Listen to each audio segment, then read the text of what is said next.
অন্তর্বর্তীকালীন সরকার সরকারি চাকরিজীবীদের জন্য যে মহার্ঘ ভাতার ঘোষণা দিয়েছেন সেইটা কিন্তু অত্যন্ত গুরুত্বপূর্ণ এবং ইতিবাচক। মহার্ঘ ভাতা সম্পর্কে এখানে যেটা বলা হচ্ছে যে সরকারি চাকরিজীবী ঐক্য পরিষদের দাবি দ্রুত সময়ে সমাধানের আশ্বাস। ইতিমধ্যে কিন্তু বলা হচ্ছে যে ৩০ জুনের আগেই কিন্তু সরকারি চাকরিজীবীদের জন্য মহার্ঘ ভাতা থাকবে, এটা কিন্তু জানানো হচ্ছে।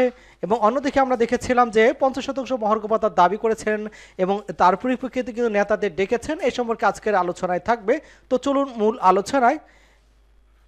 এখানে যেটা বলা হচ্ছে ৫০% মহার্ঘ ভাতা এবং নবম পে স্কেল বাস্তবায়ন সহ ৭ দফা দাবিতে আন্দোলনরত সরকারি চাকরিজীবী ঐক্য পরিষদের নেতাদের দাবি দ্রুত সময়ের মধ্যে কিন্তু সমাধানের আশ্বাস দেওয়া হয়েছে। দুপুরে ১৫ সদস্যের একটি প্রতিনিধি দল প্রধান উপদেষ্টার কাছে স্মারকলিপি দিতে যান।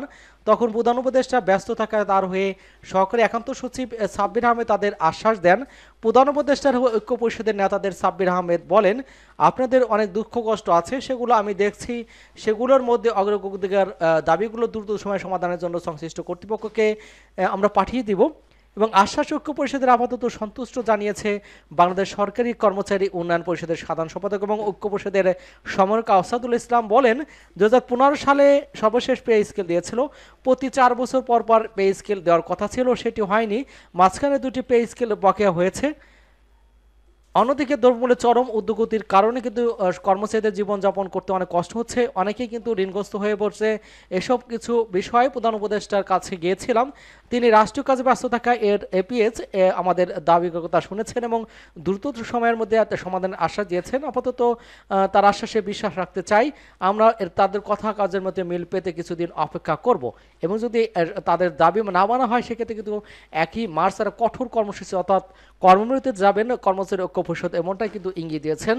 এবং আমরা দেখতে পেয়েছিলাম ইতিমধ্যে কিন্তু আগামী ৩০ জুনের মধ্যে কিন্তু চাকরিজীবীদের জন্য মহার্ঘ ভাতা ঘোষণা করা হবে বলে জানিয়েছেন জনপ্রশাসন মন্ত্রী সিনিয়র সচিব মোখলেছুর রহমান। তবে কত শতাংশ মহার্ঘ ভাতা ঘোষণা করা হবে তা কিন্তু জানা নেই তিনি। এবং মোখলেছুর রহমান বলেছেন যে মহার্ঘ ভাতা নিয়ে 2টি সভা হয়েছে, এবার পেনশন মধ্যে মহার্ঘ ভাতা দেওয়া হবে, এটা কিন্তু আগে বলা হয়েছিল তাদের পক্ষ থেকে। পরবর্তীতে কিন্তু আমরা দেখতে পেয়েছিলাম যে অর্থ উপদেষ্টা সেটা বলেছেন যে মহার্ঘ ভাতা নয়, শিক্ষকদের জন্য কিছু একটা করার চিন্তা করছি।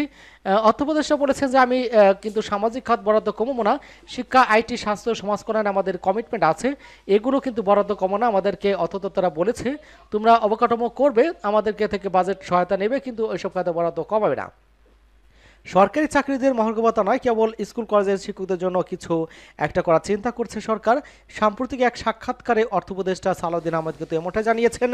এক প্রশ্ন উত্তরে তিনি বলেছেন, কেবল স্কুল কলেজ শিক্ষকদের কিন্তু অন্য কিছু বিষয় আমরা দেখব যদি সম্ভব হয়, এটি অবশ্যই ফ্রেমের মধ্যে, আমরা কোনো পে স্কেল কিন্তু পরিবর্তন করব না। তিনি বলেছেন যে আমি কিন্তু সামাজিক খাতে বরাদ্দ কমাবে না। এর পরিপ্রেক্ষিতে কিন্তু আমরা দেখি যে কর্মচারী ঐক্য পরিষদ ছিল তারা কিন্তু ক্ষোভে ফুসে ওঠে এবং পরবর্তীতে তারা সমাবেশ করে এবং এক পর্যায়ে তারা প্রধান উপদেষ্টার বরাবর কিন্তু স্মারকলিপি দিয়েছেন এবং তাদের যে দাবি দেওয়া আছে সেটা মেটানোর জন্য তারা আশ্বাস দিয়েছেন। এটা আরও কিছুদিন অপেক্ষা করতে হবে। মহার্ঘ ভাতা কত শতাংশ হবে এই নিয়ে কিন্তু আমাদের আরেকটু অপেক্ষা করতে আর কিছুই করার নেই। তো আজকে ছিল এ পর্যন্তই। সবাইকে ধন্যবাদ জানাচ্ছি এবং আমাদের চ্যানেলকে যারা এখনও সাবস্ক্রাইব করেননি চ্যানেলটি সাবস্ক্রাইব করে আমাদের সাথেই থাকুন।